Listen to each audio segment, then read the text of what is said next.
ಓಂ ಸರ್ವವ್ಯಾಪ್ತ ಗುಣಾತೀತ ನಿರ್ವೀಕರ ನಿರಂಜನ ಪೂರ್ಣಬೋಧೋ ಚಿದಾನಂದ ತಸ್ಮೈ ಶ್ರೀ ಗುರವೇ ನಮಃ. ಓಂ ಬ್ರಹ್ಮ ಬ್ರಹ್ಮಸ್ಪತಯೇ ನಮಃ. ರಹ ಓಂ. ಸಮಸ್ತ ತುಳಸಿ ವೀಕ್ಷಕರಿಗೆ ಶಿವಸ್ವಾಮಿ ಗುರುಜಿ ಅನಂತ ನಮಸ್ಕಾರಗಳು. ಸ್ನೇಹಿತರೆ, ತಮಗೆಲ್ಲರೂ ಕೂಡ ಶುಕ್ರವಾರದ ಶುಭೋದಯ. ಭಗವಂತ ನಿಮ್ಮೆಲ್ಲರಿಗೂ ಕೂಡ ಆಯುರಾರೋಗ್ಯ ಐಶ್ವರ್ಯವನ್ನು ಕೊಟ್ಟು ಕಾಪಾಡಲಿ ಅಂತ ಬೇಡ್ಕೊಳ್ತಾ 12 ರಾಶಿಗಳ ಸ್ವಭಾವವನ್ನು ಅಂದರೆ ಒಂದು ದಿನ ಭವಿಷ್ಯವನ್ನು ತಿಳ್ಕೊಳ್ತಕ್ಕಂಥ ಸಮಯ. ಶುಕ್ರವಾರ ಈ ದಿನ ಹುಣ್ಣಿಮೆ ಇರತಕ್ಕಂಥ ಸಮಯ. ಹುಣ್ಣಿಮೆ ಸರಿಸುಮಾರಾಗಿ ನೋಡ್ತಕ್ಕಂಥದ್ದು 9:47 ಹುಣ್ಣಿಮೆ ಇರುತ್ತೆ. ತದನಂತರ ಪ್ರಥಮ ತಿಥಿ ಪ್ರಾರಂಭ. ಈ ದಿನನೇ ಗ್ರಹಣ ಇರ್ತಕ್ಕಂಥ ಸಮಯ. ಗ್ರಹಣ ಇದು ಈ ಗ್ರಹಣ ಸರ್ವೇ ಸಾಮಾನ್ಯವಾಗಿ ನೋಡೋದಾದರೆ ಭಾರತ ದೇಶಕ್ಕೆ ಗೋಚಾರ ಫಲವಿಲ್ಲ. ಆದರೂ ಚಂದ್ರನ ಮೇಲೆ ಪ್ರಭಾವವನ್ನು ಬೀರೋದ್ರಿಂದ ಇವತ್ತಿನ ಅಂದರೆ ಇಂಡಿಯನ್ ಟೈಮ್ ಪ್ರಕಾರ ಚಂದ್ರ ಕೂತಿರ್ತಕ್ಕಂಥದ್ದು ಶತಭೀಷ ನಕ್ಷತ್ರ ಕುಂಭರಾಶಿಯಲ್ಲಿ ಕೂತಿರ್ತಾನೆ. ನಾವು IST ಇಂಡಿಯನ್ ಟೈಮ್ ಪ್ರಕಾರ ನೋಡೋದಾದರೆ ಈ ದಿನ ಬೆಳಗ್ಗೆ ಗ್ರಹಣ ಪ್ರಾರಂಭವಾಗ್ತಕ್ಕಂಥದ್ದು ಇರುತ್ತೆ. ಇಂಡಿಯನ್ ಟೈಮ್ ಪ್ರಕಾರ 6:55 12:30 ಗ್ರಹಣ ಕಾಲ ಇಂಡಿಯನ್ ಟೈಮ್ ಪ್ರಕಾರ. ಪಾಶ್ಚಿಮಾತ್ಯದ ಪ್ರಕಾರ ಬೇರೆ ಇರ್ತದೆ. ಸೊ ಈ ಒಂದು ಸಂದರ್ಭ ಸಾಧ್ಯವಾದಷ್ಟು ಕೂಡ ಗರ್ಭಿಣಿಯರಾಗಿರಬಹುದು, ವೃದ್ಧರಾಗಿರ್ಬೋದು, ವೀಸಿಂಗ್ ಇರತಕ್ಕಂಥವರಾಗಿರ್ಬೋದು, ಕೋಪದಿಂದ ವರ್ತನೆ ಮಾಡ್ತಕ್ಕಂಥವರಾಗಿರಬಹುದು, ಈ ಒಂದು ದಿನದಲ್ಲಿ ಸಾಧ್ಯವಾದಷ್ಟು ನಾನು ಆಗಲೇ ಓದು ಎಪಿಸೋಡ್ ಅಂದರೆ ಗುರುವಾರನೇ ಹೇಳಿದೆ, ಮಾನಸಿಕವಾಗಿ ಶಾಂತ ರೀತಿಯಿಂದ ವರ್ತನೆ ಮಾಡೋದು ಅಷ್ಟೇ. ಚಂದ್ರ ಮನಸ್ಸಿಗೆ ಕಾರಕನಾಗಿರ್ತಕ್ಕಂಥದ್ದಿರಾಗಿರೋದ್ರಿಂದ ಏನು ಈ ಒಂದು ಫೈರಿ ಅಗ್ನಿತತ್ವ ಅಂದರೆ ಈ ಬೆಂಕಿಯನ್ನು ಅಂದರೆ ಅರ್ಥಾತ್ ಕೋಪವನ್ನು ನಿಯಂತ್ರಣದಲ್ಲಿ ಇಟ್ಕೋಬೇಕು. ಆತುರದ ಬುದ್ಧಿ, ಸುಮ್ಮನೆ ಅವಸರದಲ್ಲಿ ಮಾತು ಕೊಡ್ತಕ್ಕಂಥದ್ದು, ಎಕ್ಸೈಟ್ಮೆಂಟ್ ಆಗ್ತಕ್ಕಂಥದ್ದು, ಇವೆಲ್ಲ ತಪ್ಪಿಸಿ ಈ ದಿನ ಅಷ್ಟು ಉತ್ತಮ ಇಲ್ಲ. ಚಂದ್ರ ನೋಡಿ ಬೇಗ ಮಾನಸಿಕವಾಗಿರ್ತಕ್ಕಂಥ ಪರಿಣಾಮವನ್ನು ಬೀರ್ತಕ್ಕಂಥದ್ದು ಇರುತ್ತೆ. ಹಾಗಾಗಿ ಈ ಗ್ರಹಣ ಕಾಲದಲ್ಲಿ ಆದಷ್ಟು ಮಂತ್ರಪಠಣೆ ಇವೆಲ್ಲ ಶುಭವನ್ನು ತರುತ್ತೆ. ಶುಕ್ರವಾರ ಆಗಿರೋದ್ರಿಂದ ದುರ್ಗಾ ಮಂತ್ರಗಳನ್ನು ಇಡೀ ದಿನ ಪ್ರಾರ್ಥನೆಯನ್ನು ಮಾಡಿ 100% ನಿಮ್ಮ ಕಾರ್ಯಗಳಲ್ಲಿ ಸಿದ್ಧಿ ಆಗ್ತಕ್ಕಂಥದ್ದು ಇರ್ತದೆ. ಗ್ರಹಣ ಕಾಲದಲ್ಲಿ ಮಂತ್ರಪಠಣೆ ಅತ್ಯದ್ಭುತವಾಗಿರ್ತಕ್ಕಂಥ ಶುಭ. ನೀವು ಒಂದು ಸಾರಿ ಮಂತ್ರ ಪಠಣೆ = 108 ಬಾರಿ ಆಗಿಬಿಡುತ್ತೆ. ಅಷ್ಟು ಶಕ್ತಿಯುತವಾಗಿರ್ತದೆ. ನೀವು ಮಂತ್ರ ಓಂ ರೀಂ ದುಂ ದುರ್ಗಾಯೈ ನಮಃ, ನವಗ್ರಹಗಳನ್ನು ಅಧೀನದಲ್ಲಿ ಇಟ್ಕೊಂಡಿರ್ತಕ್ಕಂಥದ್ದು ದುರ್ಗಾದೇವತೆ. ಈ ಮಂತ್ರಗಳನ್ನು ಹೇಳಿದಾಗ ದುಷ್ಟಶಕ್ತಿಯ ನಿರ್ಮೂಲನೆ ಆಗುತ್ತೆ, ಮನಸ್ಸಿಗೆ ಇದ್ದಿರ್ತಕ್ಕಂಥ ಕಾಯಿಲೆನೂ ಕೂಡ ದೂರ ಆಗುತ್ತೆ. ಇವೆಲ್ಲ ಸರಳ ಪರಿಹಾರ. ನಿಮಗೊಂದು ಬೇರೆ ಎಪಿಸೋಡೇ ಮಾಡ್ತೀನಿ. ಬರ್ತಕ್ಕಂಥ ಗ್ರಹಣ ಕಾಲ ಹೀಗೆ ಯಾವ ರಾಶಿ ಮೇಲೆ ಸಮಸ್ಯೆಯನ್ನು ಬೀರ್ತದೆ, ದ್ವಿಸ್ವಭಾವ ರಾಶಿಗಳಿಗೆ ಏನು ಸಮಸ್ಯೆಯನ್ನು ಕೊಡುತ್ತೆ, ಯಾರಿಗಾದರೂ ಲಾಭ ಕಟ್ತಕ್ಕಂಥದ್ದು ಇದೆಯಾ, ಎಲ್ಲ ವಿಚಾರ ಕೂಲಂಕುಷವಾಗಿ ನಿಮಗೆ ಪಾಯಿಂಟ್ಔಟ್ ಕೊಡ್ತೇನೆ. ನೋಡ್ಕೊಳ್ಳಿ, ಅದನ್ನು ಸಾಕು. ಈ ದಿನ ಪಂಚಾಂಗ ಶ್ರವಣವನ್ನು ಮಾಡಿ 12 ರಾಶಿಗಳ ಫಲವನ್ನು ತಿಳ್ಕೊಳ್ಳೋಣ. ನೋಡೋಣ. ಈ ದಿನ ಶುಕ್ರವಾರ ಹುಣ್ಣಿಮೆ ತಿಥಿ 9:47 ಮುಂದುವರಿಯುತ್ತೆ. ತದನಂತರ ಪ್ರಥಮ ತಿಥಿ ಪ್ರಾರಂಭ, ಚಂದ್ರಗ್ರಹಣ ಇರ್ತಕ್ಕಂಥ ಸಮಯ, ಶುಕ್ಲಪಕ್ಷ, ಅತಿಗಂಡ ಯೋಗ, ಬವ ಹಾಗೆ ಬಾಳವಕರಣ ಇರ್ತಕ್ಕಂಥದ್ದು. ಚಂದ್ರ ಶತಭೀಷ ನಕ್ಷತ್ರ ಕುಂಭರಾಶಿಯಲ್ಲಿ ಸಂಚಾರವನ್ನು ಮಾಡ್ತಾ ಇದ್ದಾರೆ. ಇವತ್ತಿನ ಕಾಲಮಾನವನ್ನು ನೋಡೋದಾದರೂ ಬೆಳಗ್ಗೆ 10:53 ಮಧ್ಯಾಹ್ನ 12:28 ಹಾಗೆ ಯಮಗಂಡ ಕಾಲ ಮಧ್ಯಾಹ್ನ 3:38 5:12 ಸಂಜೆಯವರೆಗೂ. ಗುಳಿಕ ಕಾಲ ಸಹಿತವಾಗಿ ಬೆಳಗ್ಗೆ 7:44 9:18 ಹಾಗೆ ದಿನ ದುಷ್ಟ ಮುಹೂರ್ತ ಭಾಗವನ್ನು ನೋಡೋದಾದರೆ 8:30 9:22 ಉತ್ತಮ ಸಮಯವಲ್ಲ. ಜೊತೆಗೆ ಕಂಟಕ ಮೃತ್ಯುದೋಷ ಇರತಕ್ಕಂಥದ್ದು ಮಧ್ಯಾಹ್ನ 1:39 2:30 ಉತ್ತಮ ಸಮಯವಲ್ಲ. ನೋಡಿ, ಇದೇ ದಿನ ರಕ್ಷಾಬಂಧನ ಇರತಕ್ಕಂಥದ್ದು. ಸಹೋದರ ಸಹೋದರಿಯ ನಡುವಿನ ಬಾಂಧವ್ಯವನ್ನು ಗಟ್ಟಿ ಮಾಡ್ತಕ್ಕಂಥದ್ದು, ಅದಕ್ಕೆ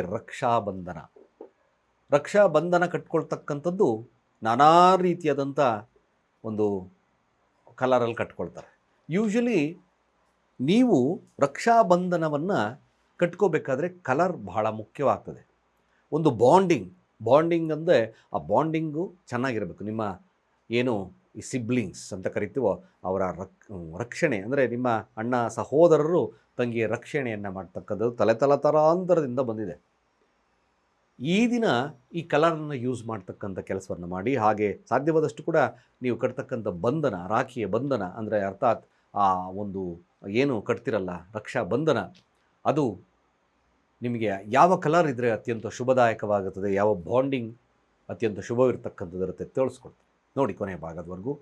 ಚಂದ್ರ ಈ ದಿನ ಶತಭೀಷ ನಕ್ಷತ್ರ ರಾಹುವಿನ ನಕ್ಷತ್ರದಲ್ಲಿ ಸಂಚಾರವನ್ನು ಮಾಡ್ತಾ ಇದೆ. ಹಾಗಾಗಿ ದ್ವಾದಶ ರಾಶಿಗಳ ಫಲವೇನು ನೋಡೋಣ. ಮೊದಲು ಮೇಷರಾಶಿಯವರ ಫಲ ನೋಡಿ. ಮೇಷರಾಶಿಯವ್ರಿಗೆ ಒಳ್ಳೆಯ ಲಾಭದ ವಾತಾವರಣ ಇರ್ತಕ್ಕಂಥ ದಿನ. ಸ್ನೇಹಿತರನ್ನು ನಂಬಬೇಕಾದ್ರೆ ಸ್ವಲ್ಪ ಎಚ್ಚರದಿಂದ ನಂಬಿ. ಅತಿಯಾದ್ದನ್ನು ಯಾವುದೋ ತಗೋಬೇಡಿ. ಸ್ನೇಹಿತರೊಟ್ಟಿಗೆ ಸಂಬಂಧ ಅತಿಯಾಗಬಾರ್ದು. ಲಾಭ ಬರ್ತಾ ಇದೆ ಚೆನ್ನಾಗಿ, ಅತಿಯಾಗಬಾರ್ದು. ತುಂಬ ಆಸೆ ಅಫೆಕ್ಷನ್ಸ್ ಇಟ್ಕೊಂಡಿದ್ದೀನಿ ಯಾರೋ ಬಗ್ಗೆ, ತುಂಬ ಅತಿಯಾಗಬಾರ್ದು. ಈ ಅತಿಯಾದ್ದನ್ನು ತಪ್ಪಿಸ್ಬೇಕಷ್ಟೆ. ಲಾಭದಾಯಕವಾಗಿರ್ತಕ್ಕಂಥ ವಾತಾವರಣ ನೋಡಿ. ರಾಹು ಶನಿ ಇವತ್ತು ರಾಹು ಅಂತ ಕರಿತೀವಿ. ಇಲ್ಲಿ ಅಗತ್ಯವಾಗಿ ಮೇಷರಾಶಿಯವರು ಶಿವನ ಪ್ರಾರ್ಥನೆ, ಹಾಗೆ ಕರಿಯ ವಸ್ತುಗಳ ದಾನ, ಎಳ್ಳಿನ ದಾನ ಇವೆಲ್ಲ ಮಾಡ್ತಕ್ಕಂಥದ್ದು ಭಾಳ ಮುಖ್ಯ. ಅದು ಗ್ರಹಣ ಕಾಲವಾದ್ದರಿಂದ ಇನ್ನಷ್ಟು ಶುಭ ಕಾಲ, ಅತ್ಯಂತ ಶುಭವನ್ನು ಕೊಡ್ತಕ್ಕಂಥದ್ದು ಇರ್ತದೆ. ಇದನ್ನು ನೀವು ಮಾಡಿಕೊಂಡ್ರೆ ಇದನ್ನು ಭಾಳ ಪವರ್ಫುಲ್ಲಾಗಿ ಕೆಲಸ ಮಾಡುತ್ತೆ ಮೇಷರಾಶಿಯಲ್ಲಿರ್ತಕ್ಕಂಥವ್ರು. ಅದೇ ರೀತಿಯಾಗಿ ಈ ದಿನ ಶಿವನ ಮಂತ್ರಗಳನ್ನು ಹೇಳ್ತಕ್ಕಂಥದ್ದು ಮಾಡಿ, ಒಳ್ಳೆಯದಾಗುತ್ತೆ. ವೃಷಭ ರಾಶಿಯವರ ಫಲಾಫಲ ಹೇಗಿರುತ್ತೆ? ಅಧಿಕಾರದ ಮನೋಭಾವ ಇರುತ್ತೆ. ಬೇರೆಯವ್ರ ಮೇಲೆ ಒತ್ತಡವಾಗಿ ಕೆಲಸ ಮಾಡಿಸ್ತೀರಾ, ಅದರಿಂದ ಲಾಭವನ್ನು ತಾಳ್ತಕ್ಕಂಥದ್ದು ಜಾಸ್ತಿ ಇದೆ. ವೃಷಭ ರಾಶಿ ಖಂಡಿತವಾಗಿ ಒಂದು ರೀತಿಯಾಗಿ ನೋಡೋದಾದರೆ ಲಾಭದ ವಾತಾವರಣ ಇರತಕ್ಕಂಥ ದಿನ ಚೆನ್ನಾಗಿದೆ, ತೊಂದರೆ ಇಲ್ಲ. ಅಧಿಕಾರದ ಒಂದು ಮನೋಭಾವತೆ, ರಾಜಕೀಯ ವಿಚಾರದಲ್ಲಿ ಗೆಲುವು ಇವೆಲ್ಲ ಕೂಡ ಇದೆ. ನಥಿಂಗ್ ಟು ವರಿ, ಒಳ್ಳೆದಿದೆ. ದುರ್ಗಾದೇವತೆಯ ಆರಾಧನೆ ಇನ್ನಷ್ಟು ವಾತಾವರಣವನ್ನು ತರುತ್ತೆ. ಮಿಥುನ ರಾಶಿಯವರ ಫಲಾಫಲ ಹೇಗಿರುತ್ತೆ?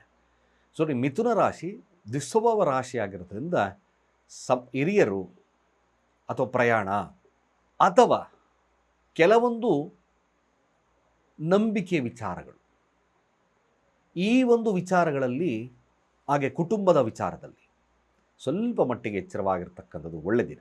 ಒಳ್ಳೆಯದೇ ಇದೆ. ಅಧಿಕಾರದ ವಿಚಾರದಲ್ಲಿ ಲಾಭ ಇದೆ, ಅಥವಾ ಕೆಲಸ ಚೇಂಜ್ ಮಾಡಬೇಕು ಎಕ್ಸೆಟ್ರಾ ಇದ್ದರೆ, ಈ ಚಂದ್ರನ ಗ್ರಹಣ ಅದೇ ಶತಭೀಷ ನಕ್ಷತ್ರದಲ್ಲಿರೋದ್ರಿಂದ ಸ್ವಲ್ಪ ಫ್ಲಕ್ಚುಯೇಟ್ ಆಗ್ತದೆ. ಕೆಲವೊಂದು ಸುಳ್ಳು ಅಪನಂಬಿಕೆಗಳು ನಿಮ್ಮ ಮೇಲೆ ಬರ್ತಕ್ಕಂಥದ್ದು ಇರುತ್ತೆ. ಹಾಗಾಗಿ ಸ್ವಲ್ಪ ಮಟ್ಟಿಗೆ ತಾವು ಎಚ್ಚರವನ್ನು ವಹಿಸ್ಕೊಳ್ತಕ್ಕಂಥದ್ದು ಮಿಥುನ ರಾಶಿಯವರಿಗೆ ಭಾಳ ಮುಖ್ಯ. ಇಡೀ ದಿನ ದುರ್ಗಾ ಮಂತ್ರಗಳನ್ನು ಹೇಳಿದ ಮರಿಬೇಡಿ. ನೀವು ಅಪನಂಬಿಕೆ ಬರ್ತಕ್ಕಂಥ ಯಾವುದೇ ವಿಚಾರಗಳಲ್ಲಿ ನೀವು ಮಾತು ಆಗಲಿ, ಕುಟುಂಬದೊಟ್ಟಿಗೆ ಆಗಲಿ, ಸಂಗಾತಿಯೊಟ್ಟಿಗಾಗಲಿ ನಡ್ಕೋಬೇಡಿ. ಇದು ವೆರಿ ವೆರಿ ಇಂಪಾರ್ಟೆಂಟ್. ಇದು ಹಣಕಾಸಿನೆಲ್ಲ ಸಮಸ್ಯೆ ಬರುತ್ತೆ, ನಿಮ್ಮ ಮೇಲೆ ಇರ್ತಕ್ಕಂಥ ನಂಬಿಕೆನೂ ಹಾಳಾಗುತ್ತೆ. ಹಾಗಾಗಿ ದುರ್ಗಾ ಮಂತ್ರಗಳು ಓಂ ರೀಂ ದುಂ ದುರ್ಗಾಯೈ ನಮಃ ಇದು ಭಾಳ ಅವಶ್ಯಕವಾಗಿ ಮಾಡಿ, ಖಂಡಿತವಾಗಿ ಒಳ್ಳೆಯದಾಗುತ್ತೆ. ಹಾಗೆ ಕಟಕ ರಾಶಿಯವರು ಎಚ್ಚರವಾಗಿರೋ. ಅಷ್ಟಮದಲ್ಲಿ ರಾಹು ಚಂದ್ರರಿದ್ದಾರೆ. ಅಷ್ಟೈಶ್ವರ್ಯ ಪ್ರಾಪ್ತಿ ಅಂತ ಹೇಳೋದಕ್ಕಿಂತ ಸಮಸ್ಯೆಗಳು ಆಗರನೂ ಕೂಡ ಇರ್ತದೆ. ದುರ್ಗಾದೇವಿಗೆ ಉದ್ದಿನ ಕಾಳನ್ನು ಕೊಡೋದು ಮರಿಬೇಡಿ, ಅವಶ್ಯಕವಾಗಿ ಕೊಡಿ. ಆದಷ್ಟು ಕೂಡ ರಾಹು ಅಷ್ಟಮದಲ್ಲಿ ಸಂಚಾರವನ್ನು ಮಾಡೋದ್ರಿಂದ, ಲಗ್ನಾಧಿಪತಿ ಕೂಡ ಚಂದ್ರನೊಟ್ಟಿಗೆ ಇರೋದ್ರಿಂದ ಕೋಪ ನಿಯಂತ್ರಣದಲ್ಲಿರಲಿ. ಯಾರ ಮೇಲೂ ಯಾವ ವಿಚಾರಕ್ಕೂ ಬ್ಲೇಮ್ ಮಾಡಬೇಡಿ. ಇದು ಅವಶ್ಯಕವಾಗಿ ಮಾಡ್ತಕ್ಕಂಥದ್ದು ಭಾಳ ಮುಖ್ಯ. ಉದ್ದಿನ ಕಾಳು ದಾನ ಅವಶ್ಯಕವಾಗಿ ಮಾಡಿ. ಸಂಧ್ಯಾ ಸಮಯದಲ್ಲಿ ಸಾಧ್ಯವಾದ ಹಸಿರು ವಸ್ತ್ರದಲ್ಲಿ ಒಂದಷ್ಟು 2 ಬಕ್ಸೆಯಷ್ಟು ಉದ್ದಿನ ಕಾಳು, ಎಲೆಡಿಕೆ ದಕ್ಷಿಣೆಯನ್ನು ಇಟ್ಟು ಕಂಪಲ್ಸರಿ ದುರ್ಗಾದೇವಿಗೆ ಕೊಡ್ತಕ್ಕಂಥದ್ದು ಮರಿಬೇಡಿ. ಇದು ಅವಶ್ಯಕವಾಗಿ ಮಾಡಿ. ಯಾವುದೇ ದುಡುಕಿನ ಸ್ವಭಾವ, ಕೋಪ ನಿಯಂತ್ರಣದಲ್ಲಿಟ್ಕೊಳ್ಳೋದು ಒಳ್ಳೆಯದು. ಹಾಗೆಯೇ ಸಿಂಹರಾಶಿಯ ಫಲಾಫಲ ಹೇಗಿರುತ್ತೆ ನೋಡಿ. ಸಂಗಾತಿಯನ್ನೇ ಅನುಮಾನ ದೃಷ್ಟಿಯಿಂದ ನೋಡಬೇಡಿ, ಅಥವಾ ನಿಮ್ಮ ವಸ್ತುಗಳ ಮೇಲೆ ಕಾಳಜಿ ಇಡಿ. ನಿಮ್ಮ ಪಾರ್ಟ್ನರ್ಶಿಪ್ ಮೇಲೆ ಸರಿಯಾಗಿ ಕಾಳಜಿ ವಹಿಸ್ಕೊಳ್ಳಿ. ಸಿಂಹರಾಶಿಯವರು ಇದನ್ನು ಪಕ್ಕಾ ಮಾಡಬೇಕು. ವ್ಯಾಪಾರದಲ್ಲಿ ನಿಮಗೆ ಲಾಭ ನಷ್ಟ ಎರಡೂ ಇರ್ತಕ್ಕಂಥ ಸನ್ನಿವೇಶ ಬರ್ತದೆ, ಬಟ್ ಕೇರ್ಫುಲ್ಲಾಗಿರ್ತಕ್ಕಂಥದ್ದು ಒಳ್ಳೆಯದು ಕೂಡ. ಸಿಂಹರಾಶಿಯವರು ತ್ರಯಂಬಕ ಮಂತ್ರವನ್ನು ಹೇಳೋದು ಮರಿಬೇಡಿ, ಅವಶ್ಯಕವಾಗಿ ಹೇಳಿ. ಚೂರು ಶುಭವಾಗ್ತಕ್ಕಂಥದ್ದು ಇರ್ತದೆ. ಕನ್ಯಾ ರಾಶಿಯವರು ಶತ್ರುವಿನ ಮೇಲೆ ವಿಜಯವನ್ನು ಸಾಧಿಸ್ತಕ್ಕಂಥ ದಿನ, ಬಟ್ ದಾಂಪತ್ಯದಲ್ಲಿ ಸ್ವಲ್ಪ ವಿರಸಗಳು ಬರುತ್ತೆ. ಇನ್ನು ಮಿಕ್ಕ ವಿಚಾರ ಮ್ಯಾಕ್ಸಿಮಮ್ ಗುಡ್ ಇರುತ್ತೆ. ಶತ್ರುವಿನ ಮೇಲೆ ವಿಜಯ, ಕೆಲಸ ಕಾರ್ಯದಲ್ಲಿ ಜಯವನ್ನು ಸಾಧಿಸ್ತಕ್ಕಂಥದ್ದು. ಅಫ್ಕೋರ್ಸ್ ಕನ್ಯಾ ರಾಶಿಯವ್ರಿಗೆ ಒಳ್ಳೆಯ ದಿನ, ನಥಿಂಗ್ ಟು ವರಿ. ಅದೇ ರೀತಿಯಾಗಿ ತುಲಾರಾಶಿಯವ್ರಿಗೆ ಹೇಗೆ ನೋಡಿ, ತುಲಾರಾಶಿಯವ್ರಿಗೂ ಕೂಡ ಸ್ವಲ್ಪ ನೀವು ನಿಮ್ಮ ಆಸೆ ಆಕಾಂಕ್ಷೆಗಳ ಮೇಲೆ ಹಿಡಿತವನ್ನು ಸಾಧಿಸ್ತಕ್ಕಂಥದ್ದು ಅತಿ ಅವಶ್ಯಕ. ಹಿಡಿತ ಸಾಧಿಸಿ, ಒಳ್ಳೆಯದೇ ಇದ್ದರೂ ಕೂಡ ಅತಿಯ ರೇಖಕ್ಕೆ ಹೋಗ್ತಕ್ಕಂಥ ಆಸೆ ಆಕಾಂಕ್ಷೆಗಳು ಸ್ವಲ್ಪ ನಿಮಗೆ ಸಮಸ್ಯೆಯನ್ನು ತರುತ್ತೆ. ಆಧ್ಯಾತ್ಮಿಕವಾಗಿರ್ತಕ್ಕಂಥ ಆಲೋಚನೆಗಳು ನಿಮ್ಮ ತಲೆಯಲ್ಲಿ ಬರಬೇಕು. ಬಟ್ ಕಪಟತನದಿಂದ ಯಾವುದು ಗೆಲ್ಲಬೇಡಿ. ರಾಜಕೀಯವಾಗಿರ್ತಕ್ಕಂಥ ಮನೋಭಾವತೆ ಉತ್ಕೃಷ್ಟವಾಗಿರುತ್ತೆ. ಬಟ್ ಅದರ್ವೈಸ್ ಈ ದಿನ ತುಂಬ ಚೆನ್ನಾಗಿರ್ತಕ್ಕಂಥದ್ದು ತುಲಾರಾಶಿಯವ್ರಿಗಿದೆ. ಸದುಪಯೋಗ ಮಾಡ್ಕೊಳ್ಳಿ. ದುರ್ಗಾದೇವತೆಯ ಮಂತ್ರಗಳನ್ನು ಹೇಳ್ಕೊಳ್ಳಿ, ಇನ್ನಷ್ಟು ಶುಭವಾಗ್ತದೆ. ವೃಶ್ಚಿಕ ರಾಶಿಯ ಫಲಾಫಲ ಹೇಗೆ? ಗೊಂದಲಕ್ಕೊಳಗಾಗೋದು ಬೇಡ. ಸರಿಯಾದಂಥ ನಿರ್ಧಾರಗಳು ತಗೊಳ್ಳಿ. ದೃಢ ನಿರ್ಧಾರಗಳು ಈ ದಿನ ಯಶಸ್ಸನ್ನು ಕೊಡುತ್ತೆ. ಕನ್ಫ್ಯೂಷನ್ ನೇಚರ್ ಬರ್ಬೋದು, ತೊಳಲಾಟಗಳಾಗ್ಬೋದು, ನೆಮ್ಮದಿ ಇಲ್ಲ ಅಂತಕ್ಕಂಥ ವಿಚಾರಗಳು ನಿಮ್ಮ ತಲೆಯಲ್ಲಿ ಬರ್ಬೋದು. Nothing to worry. ಬಟ್ ಶಾಂತಚಿತ್ತವಾಗಿರ್ತಕ್ಕಂಥ ಕೆಲಸವನ್ನು ಮಾಡಿ, ಒಳ್ಳೆಯ ನಿರ್ಧಾರಗಳನ್ನು ತಗೊಳ್ಳಿ. ಖಂಡಿತವಾಗಿ ವೃಶ್ಚಿಕ ರಾಶಿಯವರಿಗೆ ಒಳ್ಳೆಯ ಪವರ್ಫುಲ್ ಡೇ ಆಗಿಬಿಡುತ್ತೆ, ಒಳ್ಳೆಯದಾಗುತ್ತೆ. ಸೊ ಧನುರಾಶಿ ನೋಡಿ, ಧನುರಾಶಿ ನಿಮ್ಮ ಮಾತು, ನಿಮ್ಮ ಬರವಣಿಗೆ, ನಿಮ್ಮ ಲೆಕ್ಕಾಚಾರ, ಹಾಗೆ ಸಹೋದರರ ನಡುವಿನ ಸಂಬಂಧ, ಹಾಗೆ ಧನುರಾಶಿಯವರು ಮುಖ್ಯವಾಗಿ ನೆರೆಹೊರೆ, ಭೂಮಿಯ ವಿಚಾರ, ಹಾಗೂ ಕೂಡ ಧನುರಾಶಿಯಲ್ಲಿರ್ತಕ್ಕಂಥವರು ಈ ನಿಮ್ಮ ದಾಖಲಾತಿಗಳ ಬಗ್ಗೆ ಸ್ವಲ್ಪ ಎಚ್ಚರಿಕೆ ವಹಿಸ್ಕೊಳ್ತಕ್ಕಂಥದ್ದು ಒಳ್ಳೆಯದು. ಸುಮ್ಮನೆ ನೆಸಸರಿ ಆಗಿರತಕ್ಕಂಥ ಮಾತುಗಳನ್ನು ನಿಲ್ಲಿಸಿ, ಬೇಡವಾಗಿರ್ತಕ್ಕಂಥ ಮಾತುಗಳು ಬೇಡವೇ ಬೇಡ, ಶಾಂತಿಯಿಂದ ವರ್ತನೆ ಮಾಡೋದಷ್ಟೇ ನಾನು ಧನುರಾಶಿಯವರಿಗೆ ಹೇಳ್ತಾ ಇದ್ದೇನೆ. ಇದು ಅವಶ್ಯಕವಾಗಿ ಮಾಡೋದು ಒಳ್ಳೆಯದು. ಇಲ್ಲಾಂದರೆ ಸಂಬಂಧಗಳು, ನಿಮ್ಮ ಸಿಬ್ಲಿಂಗ್ಸ್ ಸಂಬಂಧಗಳು ಖಂಡಿತವಾಗಿ ಬಿರುಕುಬಿಡುತ್ತೆ. ಇದು ಸತ್ಯ. ಶಾಂತತೆಯೇ ನಿಮಗೆ ಒಂದು ಪರಿಹಾರ, ಇನ್ನೇನಿಲ್ಲ. ಮಕರ ರಾಶಿ, ಮಕರ ರಾಶಿ ನೋಡಿ, ಕುಟುಂಬ ಸ್ಥಾನದಲ್ಲಿ ರಾಹು ಇದ್ದಾನೆ, ಚಂದ್ರ ಇದ್ದಾನೆ. ಅತಿಯಾದಂಥ ಒಲವು, ಅತಿಯಾದಂಥ ವ್ಯಾಮೋಹ, ಇದನ್ನು ಸ್ವಲ್ಪ ತಪ್ಪಿಸಿ ಶುದ್ಧವಾಗಿರ್ತಕ್ಕಂಥ ಆಹಾರವನ್ನು ಯೂಸ್ ಮಾಡಿ. ಮಕರ ರಾಶಿಯವರು ಲಿಮಿಟೇಷನ್ಸ್ ಮಾತುಕತೆ ಇದು ಅವಶ್ಯಕವಾಗಿ ಮಾಡಿ. ಖಂಡಿತವಾಗಿ ನಿಮ್ಮ ಡಿಸೈರ್ ಫುಲ್ಫಿಲ್ ಆಗುತ್ತೆ, ಒಳ್ಳೆಯದು ಕೂಡ ಆಗುತ್ತೆ. ಹಾಗೆ ಕುಂಭರಾಶಿಯವರ ಫಲಾಫಲ ಹೇಗಿರುತ್ತೆ ನೋಡಿ, ಕುಂಭದಲ್ಲೇ ರಾಹುಚಂದ್ರರಿದ್ದಾರೆ. ಮ್ಯಾಕ್ಸಿಮಮ್ ಈ ಶಕ್ತಿಯನ್ನು ಸರಿಯಾಗಿ ಉಪಯೋಗಿಸ್ಕೊಳ್ಳಿ. ನೀವು ಈ ದಿನ ನಿಜವಾಗ್ಲೂ ಯಾರೇ ಶತ್ರುವಾಗಿರ್ಬೋದು, ಏನೇ ಆಗಿರ್ಬೋದು, ನೀವು ಸರಿಯಾದಂಥ ಅದ್ಭುತವಾಗಿರ್ತಕ್ಕಂಥ ಶಕ್ತಿಯನ್ನು ಉಪಯೋಗಿಸ್ಕೊಂಡ್ರೆ ನಿಮ್ಮ ಜೀವನದಲ್ಲಿ ಅದ್ಭುತವಾಗಿರ್ತಕ್ಕಂಥ ಸಾಧನೆ ಮಾಡ್ತೀರ. ಗ್ರಹಣ ಕಾಲದಲ್ಲಿ ದುರ್ಗಾ ಮಂತ್ರಗಳನ್ನು ಹೇಳ್ತಾ ಬನ್ನಿ. ಕೇವಲ ದುರ್ಗಾ ಮಂತ್ರ ನಿಮ್ಮ ಮೈಂಡ್ ಪವರ್ಫುಲ್ ಆಗಿಬಿಡುತ್ತೆ, ನೆಲೆ ನಿಂತ್ಕೊಂಡ್ಬಿಡ್ತೀರ ಒಂದು ನೆಲೆಗೆ. ಇದು ಸತ್ಯ, ಮ್ಯಾಕ್ಸಿಮಮ್ ಸತ್ಯ. ಮಾಡಿ ನೋಡಿ, ಗೊತ್ತಾಗುತ್ತೆ ನಿಮಗೆ. ಕೊನೆಯದಾಗಿ ಮೀನರಾಶಿ, ಸ್ವಲ್ಪ ಎಚ್ಚರಿಕೆ, ನಷ್ಟ ಇದೆ, ಸ್ನೇಹಿತರಿಂದ ನಷ್ಟವಿದೆ. ಹಣಕಾಸಿನಲ್ಲಿ ಸ್ವಲ್ಪ ಎಚ್ಚರ. ಬಂಡವಾಳ ಹಾಕಬೇಕಾದ್ರೆ ಬೇಡವೇ ಬೇಡ. ವಿದೇಶ ಪ್ರಯಾಣ ಸ್ವಲ್ಪ ರದ್ದುವನ್ನು ಮಾಡಿ. ಹಾಗೆ ಮಕ್ಕಳೊಟ್ಟಿಗೆ ಉತ್ತಮ ಬಾಂಧವ್ಯವನ್ನು ಬೆಳೆಸ್ಕೊಳ್ಳಿ. ತಾಯಿ ಆರೋಗ್ಯದಲ್ಲಿ ಸಣ್ಣಪಟ್ಟ ವ್ಯತ್ಯಾಸಗಳು ಬರ್ಬೋದು. ಹಾಗೂ ಮಕ್ಕಳ ಚಿಂತನೆಗಳು ಅಧಿಕವಾಗಿ ಮಾಡೋದು ಬೇಡ. ಶಾಂತರಾಗಿರ್ತಕ್ಕಂಥ ವಿಚಾರ, ಸಮಾಧಾನದ ವಿಚಾರಗಳಿಗೆ ಹೆಚ್ಚಿನ ಮಾನ್ಯತೆಯನ್ನು ಕೊಡಿ. ದಿನ ಖಂಡಿತ ಒಳ್ಳೆಯದಾಗುತ್ತೆ. ನೀವು ಕೂಡ ದುರ್ಗಾ ಮಂತ್ರ ಅಥವಾ ತ್ರಯಂಬಕ ಮಂತ್ರವನ್ನು ಜಪವನ್ನು ಮಾಡಿದ್ರೆ ಶುಭವಾಗುತ್ತೆ, ಒಳ್ಳೆಯದಾಗುತ್ತೆ ಕೂಡ. ಇಷ್ಟು ಈ ದಿನದ 12 ರಾಶಿಗಳ ಫಲಾನುಫಲಗಳು. ಸ್ನೇಹಿತರೆ, ರಕ್ಷಾಬಂಧನ ಇರತಕ್ಕಂಥ ದಿನ. ರಕ್ಷಾಬಂಧನ ಆದಷ್ಟು ಕೂಡ ಸಿಬ್ಲಿಂಗ್ಸ್ 3 ಬುಧನ ತತ್ವ, ಒಂದು ಬಾಂಡಿಂಗ್.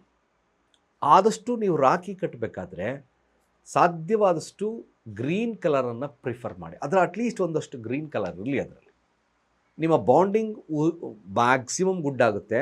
ನಿಮ್ಮ ಭಾತೃತ್ವ ಅಂದರೆ ಅರ್ಥಾತ್ ನಿಮ್ಮ ಸಹೋದರಿಯರ ನಡುವಿನ ಒಂದು ಸಂಬಂಧದಲ್ಲಿ ಇನ್ನಷ್ಟು ಗಟ್ಟಿತನ ಉಳ್ಕೊಳ್ಳುತ್ತೆ. ನಿಜವಾಗ್ಲೂ ಇದೊಂದು ಸರಳವಾಗಿರ್ತಕ್ಕಂಥ ವಿಧಾನ, ಕಲರ್ ಥೆರಪಿ. ಆದಷ್ಟು ಕೂಡ ನೀವೇನು ಅದನ್ನು ಧಾರಣೆಯನ್ನು ಕಟ್ತಿರೋ ಈ ಕಲರನ್ನು ಯೂಸ್ ಮಾಡಿ, ಖಂಡಿತವಾಗಿ ಒಳ್ಳೆಯದಾಗುತ್ತೆ ಕೂಡ. ಇದು ರಕ್ಷಾಬಂಧನದ ಒಂದು ವಿಶೇಷವಾಗಿರ್ತಕ್ಕಂಥ ವರದಿ. ಸ್ನೇಹಿತರೆ, ಮೀನರಾಶಿ ನೋಡಿ, ಮೀನರಾಶಿ ಈಗಾಗಲೇ ಹೇಳ್ತಾ ಇದ್ದೆ. ಮೀನರಾಶಿಯವ್ರದ್ದು ಏನು ಕೊಟ್ಟರೆ ಯೂಶಲಿ ಒಂದು ಧಾರ್ಮಿಕವಾಗಿರ್ತಕ್ಕಂಥ ಗುಣ ಜಾಸ್ತಿ ಇರುತ್ತೆ. ಬಟ್ ಹಣಕಾಸು ವಹಿವಾಟುಗಳಲ್ಲಿ ಸ್ವಲ್ಪ ಹಿನ್ನಡೆಯನ್ನು ಸಾಧಿಸ್ತಕ್ಕಂಥ ಇರುತ್ತೆ. ಯಾರನ್ನಾದರೂ ನಂಬುದು ಏನಾದ್ರು ಕೊಟ್ಟರೆ ಮತ್ತೊಂದು ಮಾಡಿದ್ರೆ ಅವ್ರಿಗೆ ಕೇಳ್ತಕ್ಕಂಥ ಆಸಕ್ತಿ ಕಡಿಮೆ. ಕೆಲವೊಂದು ಬಾರಿ ವಿದ್ಯಾಭ್ಯಾಸದಲ್ಲೂ ಕೂಡ ಸೋಲ್ತಾರೆ, ಅಧಿಕಾರದಲ್ಲೂ ಸೋಲ್ತಕ್ಕಂಥದ್ದು ಇರುತ್ತೆ ಮೀನರಾಶಿಯವರು.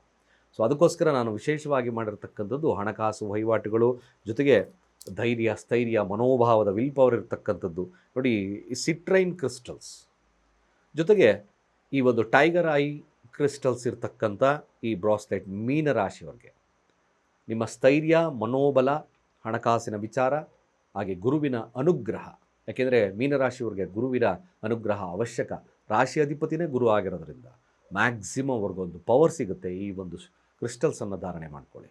ನಮ್ಮ ಕೆಳಗಿನ ನಂಬರ್ ಡಯಲ್ ಮಾಡಿ ರಿಜಿಸ್ಟರ್ ಮಾಡ್ಕೊಳ್ಳಿ. ಖಂಡಿತವಾಗಿ ಶುಭವಾಗುತ್ತೆ ಅಂತ ಹೇಳ್ತಾ, ಸರ್ವೇ ಜನ ಸುಖಿನೋ ಭವಂತು.